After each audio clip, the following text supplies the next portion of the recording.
दोस्तों, मैंने अपनी वीडियो में लॉ ऑफ अट्रैक्शन को सही नहीं कहा था। आज मैं इसका बिल्कुल उलट करने वाला हूँ। इस वीडियो में मैं आपको ये बताऊंगा श्रीमद् भगवत गीता के अनुसार लॉ ऑफ अट्रैक्शन को कैसे अप्लाई करें। ये एक बिल्कुल अलग टेक्निक है और मैंने खुद इसको श्रीमद् भगवत गीता को बेस रखकर बनाया है और अपनी जिंदगी में उतारा भी है। आप भी इसको अपनी जिंदगी में उतार कर देखें, आपको अपार सफलता और खुशी जरूर मिलेगी और इसकी मैं आपको 101% गारंटी देता हूँ। तो आप इस चैनल में प्रवेश कर चुके हैं तो घंटी बजा दीजिए चैनल को सब्सक्राइब करके। दोस्तों, लॉ ऑफ अट्रैक्शन के बारे में आपको एक बात बिल्कुल स्पष्ट शब्दों में बता रहा हूँ। असल में लॉ ऑफ अट्रैक्शन एक वैदिक सिद्धांत पर ही बेस्ड है। वेदों में एक कथन है, एक प्रिंसिपल का वर्णन है जो बेस बना है लॉ ऑफ अट्रैक्शन का। वो सिद्धांत है यथा दृष्टि तथा सृष्टि। इसका मतलब है जैसी आपकी नजर है वैसी ही ये दुनिया है। आप जिस भी नजर से इस दुनिया को देख रहे हो, ये दुनिया वैसी ही आपको नजर नहीं आ रही है, बल्कि ये दुनिया वैसी ही है आपके लिए। तो अगर आप अपनी दुनिया को बदलना चाहते हो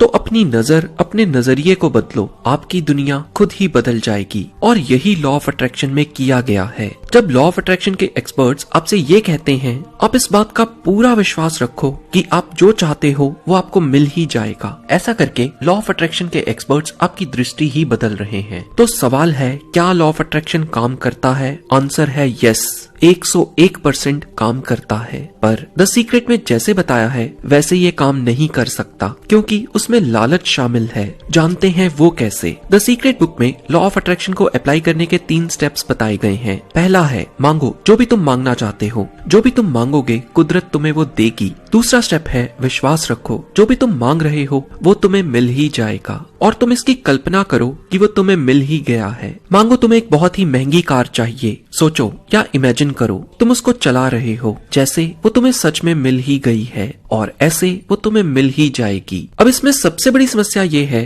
कि आपको एक चीज के बारे में निरंतर सोचने को कह रहे हैं। आपको अपनी इच्छाओं, अपनी डिजायर्स के पीछे भागने को कह रहे हैं। हमें अपनी इच्छाओं के पीछे नहीं भागना है, हमें अपने लक्ष्य की ओर भागना है। इच्छा पूरी होने से लालच बढ़ता है और ना पूरी होने से क्रोध उत्पन्न होता है। लक्ष्य हमेशा कुछ करने का होता है, कोई चीज हासिल करने का नहीं। महंगी गाड़ी हासिल करना इच्छा है, डॉक्टर बनना लक्ष्य। जैसे द सीक्रेट में बताया गया है वैसे लॉ ऑफ अट्रैक्शन काम कर भी नहीं सकता।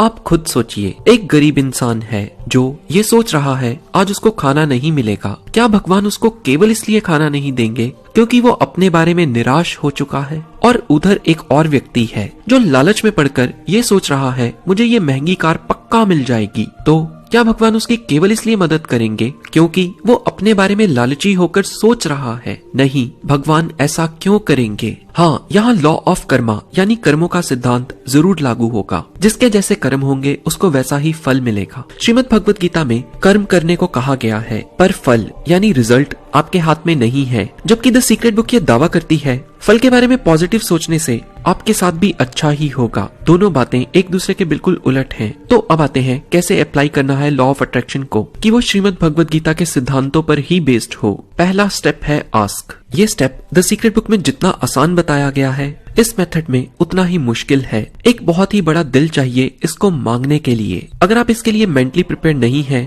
तो आप इस समय इस स्टेप को छोड़ सकते हैं, स्किप कर सकते हैं। असल में हम सभी की जिंदगी में एक हमारा दुश्मन होता है जिसको हम माफ नहीं कर पाते। हमें भगवान से उसके लिए खुशहाली मांगनी है, उसके लिए खुशियाँ मांगनी है। आप जो चीज खुद के लिए चाहते हो वही चीज अपने दुश्मन के लिए मांगो। ऐसा करने से नर्क का एक द्वार हमारे लिए बंद हो जाएगा। श्रीमद् भगवत गीता के 16वें अध्याय के 21वें श्लोक में क्रोध को नर्क का द्वार कहा गया है और हमारा गुस्सा कई बार एक ही व्यक्ति के प्रति होता है जो इस स्टेप से कम हो सकता है। अगर आप ऐसा नहीं कर पा रहे तो सीधा दूसरे स्टेप पर आइए। दूसरा स्टेप है बिलीव एंड इमेजिन। आप खुद पर और परमात्मा पर अटूट विश्वास रखें। आप आंखें बंद करके भगवान के कोई भी चित्र की कल्पना करें, परमात्मा की कोई भी इमेज को इमेजिन करें। मैं श्री कृष्ण को भगवान मानता हूँ, उनका चित्र ही अपने मन में लाता हूँ। आप भी अपनी श्रद्धा के अनुसार भगवान को इमेजिन कीजिए। परमात्मा की तस्वीर को मन ही मन में देखें और फिर ये सोचें जो भी कार्य मैं करने जा रहा हूँ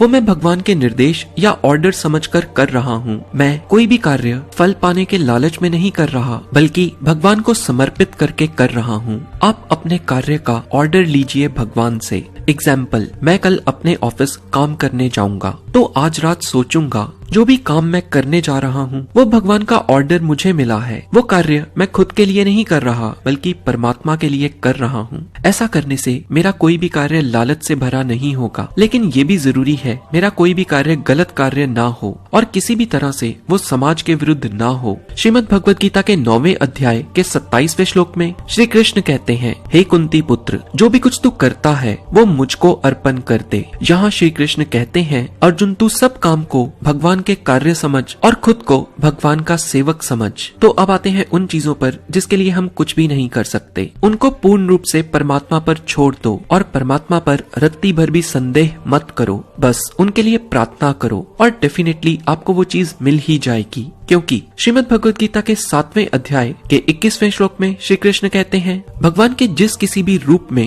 भक्त पूरी श्रद्धा यानी फेथ के साथ पूजा करते हैं, भगवान उनकी श्रद्धा को टूटने नहीं देते। श्री कृष्ण ने श्रीमद् भगवद गीता के 9वें अध्याय के 22वें श्लोक में कहा है, जो मेरे पर मन लगाता है, मेरा ध्यान करता है, मैं उसको वो प्रदान करता हूँ जो उसके पास नहीं है, और जो उसके पास है मैं उसकी रक्षा भी करता हूँ। बस जरूरत है परमात्मा में मन लगाकर अपनी सारी टेंशन को परमात्मा के हाथ में देने की। और लॉ ऑफ अट्रैक्शन का आखिरी स्टेप है अचीव। भक्ति की शक्ति से आप बहुत कुछ हासिल कर सकते हैं, इसमें कोई भी संदेह नहीं है, पर कहीं गलती से भी खुद में कर्ता का भाव ना उत्पन्न कर लेना। तो जो लोग लॉ ऑफ अट्रैक्शन में ढूंढते हैं वो चीज गीता में भी है, बस रास्ता थोड़ा अलग है। वीडियो को लाइक करके हर उस व्यक्ति के साथ शेयर जरूर करें जिसको आप खुश देखना चाहते हैं। मैं आपको फिर मिलूंगा ऐसे एक सी वीडियो में। जय श्री कृष्णा।